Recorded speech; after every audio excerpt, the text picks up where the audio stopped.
पुत्रदा एकादशी का महत्व। श्री युधिष्ठिर कहने लगे कि हे भगवान, मैंने श्रावण माह के कृष्ण पक्ष की कामिका एकादशी का सविस्तार वर्णन सुना। अब आप मुझे श्रावण शुक्ल एकादशी का क्या नाम है, व्रत करने की विधि तथा इसका माहात्म्य कृपा करके कहिए। मधुसूदन कहने लगे कि इस एकादशी का नाम पुत्रदा एकादशी है। इस एकादशी को पवित्रा एकादशी भी कहा जाता है।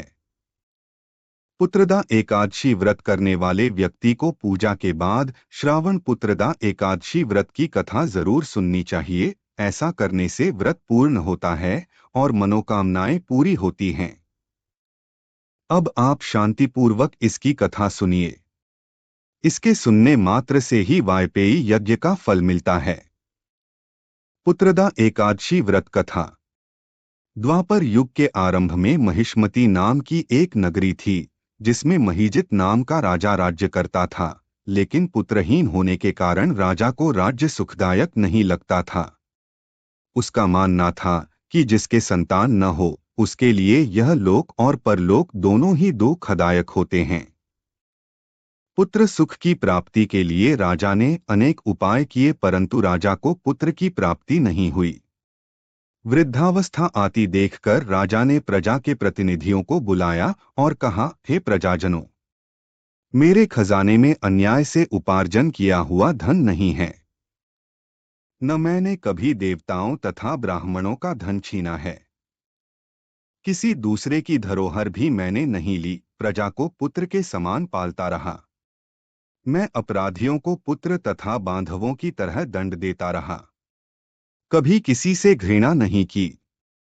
सबको समान माना है। सज्जनों की सदा पूजा करता हूं। इस प्रकार धर्मयुक्त राज्य करते हुए भी मेरे पुत्र नहीं हैं। सो मैं अत्यंत दुख पा रहा हूं। इसका क्या कारण है? राजा महीजित की इस बात को विचारने के लिए मंत्री तथा प्रजा के प्रतिनिधि वन को गए। वहां बड़े बड़े ऋषिमुनियों के दर्शन किए। राजा की उत्तम कामना की पूर्ति के लिए किसी श्रेष्ठ तपस्वी मुनि को देखते फिरते रहे। एक आश्रम में उन्होंने एक अत्यंत वयोवृद्ध धर्म के ज्ञाता, बड़े तपस्वी, परमात्मा में मन लगाए हुए निराहार, जितेंद्रिय, जितात्मा, जितक्रोध, सनातन धर्म के गूढ़ तत्वों को जानने वाले, समस्त शास्त्रों के ज्ञाता महात्मा लोमश मुनि को देखा, जिनका कल्प के व्यतीत होने पर एक रोम गिरता था। सबने जाकर ऋषि को प्रणाम किया। उन लोगों को देखकर मुनि ने पूछा कि आप लोग किस कारण से आए हैं? निसंदेह मैं आप लोगों का हित करूंगा। मेरा जन्म केवल दूसरों के उपकार के लिए हुआ है, इसमें संदेह मत करो। लोमश ऋषि के ऐसे वचन सुनकर सब लोग बोले, हे महर्षि, आप हमारी बात जानने में ब्रह्मा से भी अधिक समर्थ हैं। अत आप हमारे इस संदेह को दूर कीजिए। महिष्मतीपुरी का धर्मात्मा राजा महीजित प्रजा का पुत्र के समान पालन करता है, फिर भी वह पुत्रहीन होने के कारण दुखी है। उन लोगों ने आगे कहा कि हम लोग उसकी प्रजा हैं, अत उसके दुख से हम भी दुखी हैं। आपके दर्शन से हमें पूर्ण विश्वास है कि हमारा यह संकट अवश्य दूर हो जाएगा, क्योंकि महान पुरुषों के दर्शन मात्र से अनेक कष्ट दूर हो जाते हैं। अब आप कृपा करके राजा के पुत्र होने का उपाय बतलाएं।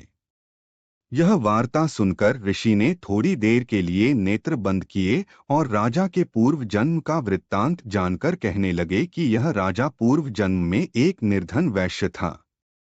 निर्धन होने के कारण इसने कई बुरे कर्म किए।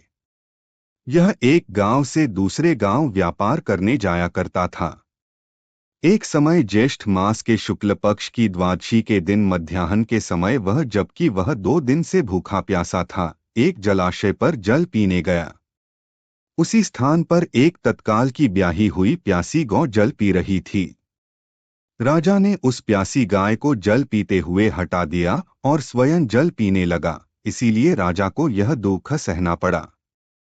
एकादशी के दिन भूखा रहने से वह राजा हुआ और प्यासी गौ को जल पीते हुए हटाने के कारण पुत्र वियोग का दुख सहना पड़ रहा है। ऐसा सुनकर सब लोग कहने लगे कि हे ऋषि, शास्त्रों में पापों का प्रायश्चित भी लिखा है। जिस प्रकार राजा का यह पाप नष्ट हो जाए, आप ऐसा उपाय बताइए। लोमश मुनि कहने लगे कि श्रावण शुक्ल पक्ष की एकादशी को, जिसे पुत्रदा एकादशी भी कहते हैं, तुम सब लोग व्रत करो और रात्रि को जागरण करो, तो इससे राजा का यह पूर्व जन्म का पाप अवश्य नष्ट हो जाएगा, साथ ही राजा को पुत्र की अवश्य प्राप्ति होगी। लोमश ऋषि के ऐसे वचन सुनकर मंत्रियों सहित सारी प्रजा नगर को वापस लौट आई, और जब श्रावण शुक्ल एकादशी आई तो ऋषि की आज्ञानुसार सबने पुत्रदा एकादशी का व्रत और जागरण किया। इसके पश्चात द्वादशी के दिन इसके पुण्य का फल राजा को दिया गया। उस पुण्य के प्रभाव से रानी ने गर्भ धारण किया और प्रसवकाल समाप्त होने पर उसके एक बड़ा तेजस्वी पुत्र उत्पन्न हुआ। इसलिए हे राजन, इस श्रावण शुक्ल एकादशी का नाम पुत्रदा पड़ा। संतान सुख की इच्छा हासिल करने वाले इस व्रत को अवश्य करें। इसके महात्म्य को सुनने से मनुष्य सब पापों से मुक्त हो जाता है और इस लोक में संतान सुख भोगकर परलोक में स्वर्ग को प्राप्त होता है। जय श्री हरि। भगवान विष्णु की जय, मां लक्ष्मी की जय, कृष्ण भगवान की जय। कार्तिक महीने में एक बुढ़िया माई तुलसी जी को सींचती और कहती कि हे तुलसी माता, सत की दाता, मैं तेरा बिडला सींचती हूँ, मुझे बहू दे, पीतांबर की धोती दे, मीठा मीठा गास दे, बैकुंठा में वास दे, चटक की चाल दे, पटक की मोत दे, चंदन का काठ दे, रानी सा राज दे, दाल भात का भोजन दे, ग्यारस की मौत दे, कृष्ण जी का कंधा दे। तब तुलसी माता यह सुनकर सूखने लगी तो भगवान ने पूछा कि हे तुलसी, तुम क्यों सूख रही हो? तुलसी माता ने कहा कि एक बुढ़िया रोज आती है और यही बात कह जाती है, मैं सब बात तो पूरा कर दूंगी, लेकिन कृष्ण का कंधा कहाँ से लाऊंगी? तो भगवान बोले, जब वो मरेगी तो मैं अपने आप कंधा दे आऊंगा, तू बुढ़िया माई से कह देना। जब बुढ़िया माई मर गई, सब लोग आ गए। जब माई को ले जाने लगे तो वह किसी से न उठी। तब भगवान एक 12 बरस के बालक का रूप धारण करके आए। बालक ने कहा, मैं कान में एक बात कहूंगा तो बुढ़िया माई उठ जाएगी। बालक ने कान में कहा, बुढ़िया माई मन की निकाल ले, पीतांबर की धोती ले, मीठा मीठा गास ले, बेकुंठा का वास ले, चटक की चाल ले, पटक की मोत ले, कृष्ण जी का कंधा ले। यह सुनकर बुढ़िया माई हल्की हो गई। भगवान ने कंधा दिया और बुढ़िया माई को मुक्ति मिल गई। हे तुलसी माता, जैसे बुढ़िया माई को मुक्ति दी वैसे सबको देना। भगवान विष्णु की जय, मां लक्ष्मी की जय, कृष्ण भगवान की जय। सावन पुत्रदा एकादशी व्रत से मिलती है संतान को तरक्की, जाने ये कथा। पुत्रदा एकादशी के दिन श्रीहरि की पूजा करने वालों वंश वृद्धि का आशीर्वाद प्राप्त होता है। सावन पुत्रदा एकादशी के दिन कथा का जरूर श्रवण करें। सावन महीने में पुत्रदा एकादशी का व्रत 16 अगस्त 2024 को किया जाएगा। इस दिन श्रीहरि की पूजा में उन्हें माखन मिश्री का भोग लगाना चाहिए। मान्यता है इससे संतान प्राप्ति के योग बनते हैं। सावन पुत्रदा एकादशी पर संतान प्राप्ति, बच्चे की तरक्की चाहते हैं तो व्रत कर पूजा में इस एकादशी की कथा का श्रवण करें। पुत्रदा पवित्रा एकादशी व्रत कथा। कल 16 अगस्त 2024 शुक्रवार को श्रावण सुदी एकादशी 9:41 तक पश्चात द्वादशी शुरू। पुत्रदा पवित्रा एकादशी व्रत सभी के लिए। कृपया घर के सभी सदस्य यह एक दिन का उपवास अवश्य रखें, नहीं तो जिंदगी में ऐसे अवसर बार बार नहीं आते। हम सभी प्रभु प्रेमी जनों को एकादशी अवश्य रखनी चाहिए। उसे चाहिए कि एकादशी में अधिक से अधिक प्रभु के नाम का जो आपको प्रिय हो उस नाम का जप करें एवं श्री रामचरितमानस एवं श्रीमद् भगवद गीता जी एवं श्रीमद् भागवत महापुराण पढ़े पाठ करें और श्री भगवत कथा श्रवण करें और श्री भगवान से शुद्ध प्रेममयी भक्ति एवं सेवा की याचना करे। एकादशी व्रत के लाभ।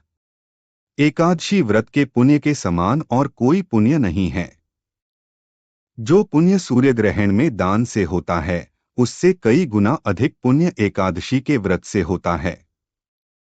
जो पुण्य गौदान, सुवर्णदान, अश्वमेध यज्ञ से होता है उससे अधिक पुण्य एकादशी के व्रत से होता है।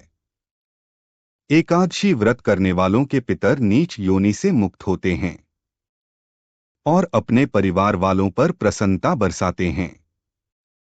इसलिए यह व्रत करने वालों के घर में सुख शांति बनी रहती है, कीर्ति बढ़ती है, श्रद्धा भक्ति बढ़ती है, जिससे जीवन रसमय बनता है। धन धान्य पुत्रादि की वृद्धि होती है, परमात्मा की प्रसन्नता प्राप्त होती है।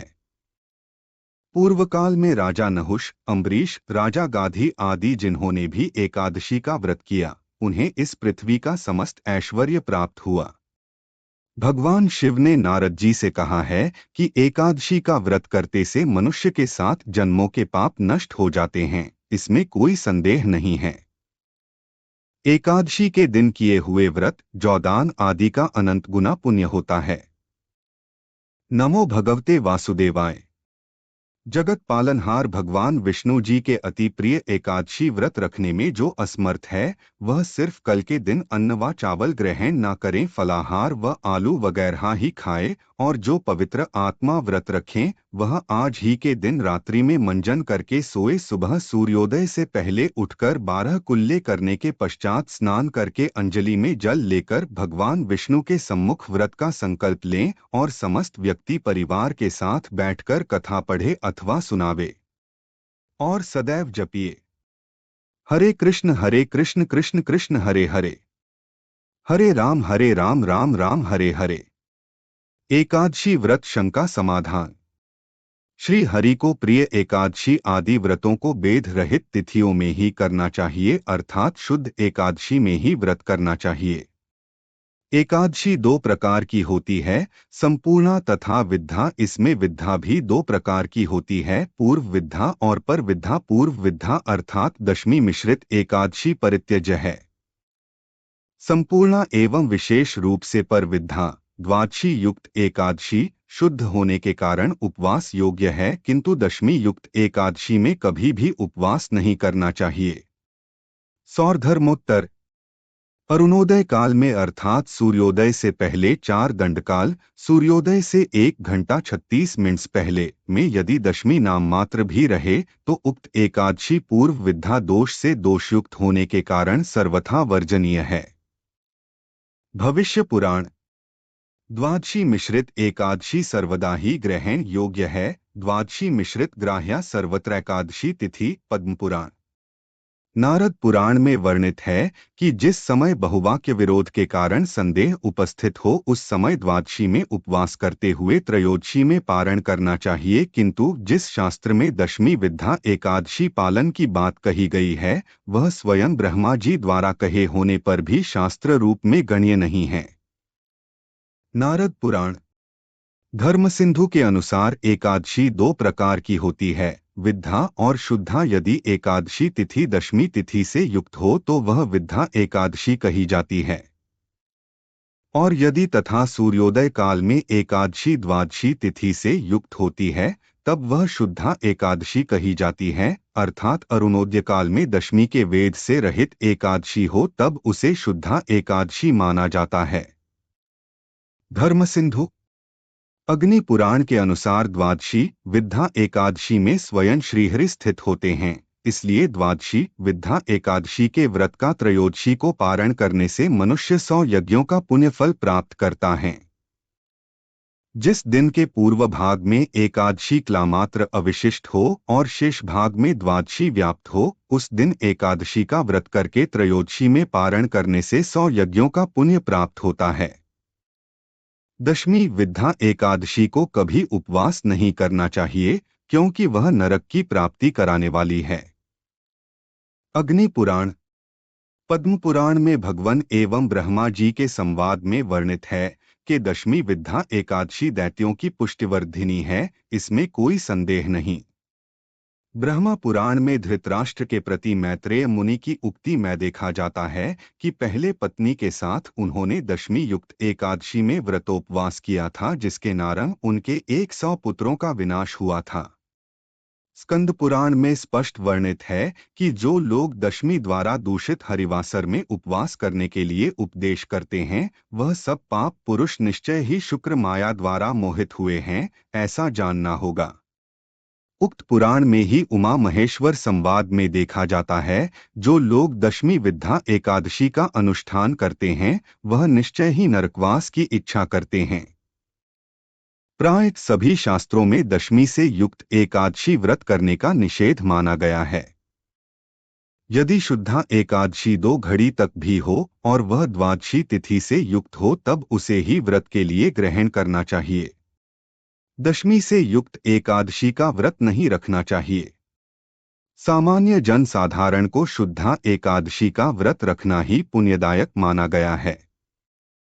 गरुण पुराण के अध्याय 125वें में कहा गया है कि गांधारी ने दशमी से युक्त एकादशी विद्या एकादशी का व्रत रखा था। ऐसा करने पर उसने अपने सभी पुत्रों का वध अपने जीवनकाल में ही देख लिया। इसलिए दशमी से युक्त एकादशी का व्रत नहीं रखना चाहिए। अगर कभी ऐसा होता है कि किसी महीने में दशमी से युक्त एकादशी पड़ती है, तो मन में संदेह न रखें, बल्कि द्वादशी का व्रत रखकर त्रयोदशी में पारण कर दें। शुक्ल पक्ष की एकादशी में पुनर्वसु, श्रवण, रोहिणी और पुष्य नक्षत्र हो तो वह बहुत शुभ फल प्रदान करने वाली होती है। त्रिस्पृशा, जिसमें एकादशी, द्वादशी और त्रयोदशी तिथि भी हो, वह बड़ी शुभ मानी जाती है। कोई ऐसी तिथि एक बार भी कर ले तो उसे 100 एकादशी करने का फल मिलता है। जो लोग एकादशी व्रत नहीं कर पाते हैं, उन्हें इस दिन सात्विक रहना चाहिए। एकादशी के दिन लहसुन, प्याज, मांस, मछली, अंडा आदि मांसाहार भोजन नहीं करना चाहिए। छलकपट और मैथुन आदि का त्याग भी जरूरी है। एकादशी को चावल नहीं खाना चाहिए।